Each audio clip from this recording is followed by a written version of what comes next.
Voavany olana izay nampataraina ny tantsaha noho ny faratsian-dalana any amin'ny faritra Bonglava satria lalana mirefy 20 kilometatra mampitohy any Manakambahiny sy Ambatomainty Sud hatrany amin'ny commune Ambohitromby district Fenoarivo be sy lalana 13 kilometatra mampitohy any Ambatobe sy Tindoha ary lalana 7 kilometatra mampitohy any Androtra sy Belbaka district Antsorumandidy faritra Bonglava no vitan'ny ministera ny fambolena sy ny fiompiana Aronjony tamin'ny alalan'ny tetikasa projet Hermo tanjony ny ahitan'ireo tantsalalam-bokatra sy anamorana famoahana ny vokatra eny amin'ny tontolo ambanivohitra. Dia misaotra ny tetikasa projet Hermo nanamboatra ny lalana misy anay ity satria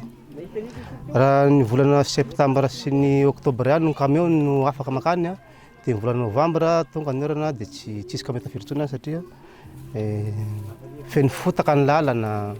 ny fandream-pahalemana sy andaniny misy satria le camion mandeha mora dia ny fihetseham-po mana dia misaotra ny ministera ny fiompiana sy ny fambolena ary ny jona nanatanteraka tsaka-tsandava ity lalana fohy nefa mahafinaritra tena tombontsoa aloha zany dia ny fiakaran'ny vidim-bokatra satria raha ohatra hoe ratsy ny lalana teo aloha dia maka dimapolo enimpolo isakilao ny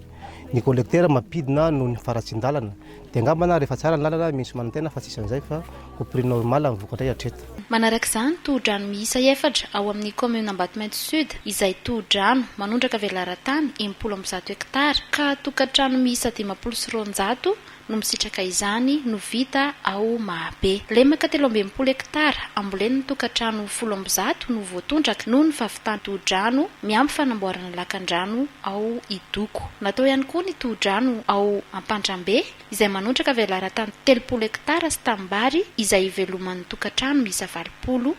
ary fananganana tahirin-drano lehibe entina hanampiana ny mponina amin'ny fisotroana rano madio izay mbola anatin'ny commune Ambatomainty Sud hatrany. Ny barazy koa efa vita tsara dia efa afaka mitosaka ny rano dia mamokatra hanomboka hamokatra amin'izay zany eto satria efa vita ny barazy ny popy rano fisotro koa vita dia efa milamina tsy misotro rano maloto intsony izay zao ny otrika aretina fivalalana sy ny isan-karazany efa nandritry ny avy tamin'ny popy aloha zao dia efa milamina ohatran'ny tsisy intsony zao mararirary kibo sy ny isan-karazany. Ka izay zany mahafinaritra nefa dia